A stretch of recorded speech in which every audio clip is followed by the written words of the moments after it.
Hello guys, আমরা দিদি number ওয়ানে যাচ্ছি অডিশন দিতে। তো এই যে আমার ভাইয়ের বউ দুজন মিলে যাচ্ছি। তো তোমরাও আসো আমাদের সাথে দিদি নাম্বার ওয়ানের অডিশন দিতে যদি যাও। তো আমরা গেলাম। আমার একটা বান্ধবী ফোন করে বললো যে দিদি নাম্বার ওয়ানের অডিশন হচ্ছে। তখন আমি তাড়াতাড়ি করে চান টান করে বের হলাম।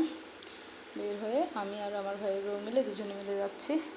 আমার সিলেকশন হওয়ার প্রয়োজন নেই, কিন্তু আমার ভালো লাগে যেতে, তো তাই আমি যাচ্ছি। এই যে আমার চুলটা ভিজা আছে, খুব গরম পড়েছে, তো আমি চুলটাকে উপরে একটু বেঁধে নিলাম গরমের জন্য। তো আমি এখন যাচ্ছি, তোমরা আসো আমাদের সাথে, আসো চলো। কে কে যাবে দিদি নাম্বার ওয়ানের অডিশন দিতে, এরপরে কী হচ্ছে আমি সব দেখাচ্ছি তোমাদেরকে, যাওয়া থেকে সেখানে পৌঁছানো থেকে, তারপরে সেখানে কী আমাদেরকে জিজ্ঞাসা করতেছে সব আমরা দেখাচ্ছি আমি। চলো তো ওয়াচ করো। এই যে আমরা এখানে এসে আমার বান্ধবীগুলোর সাথে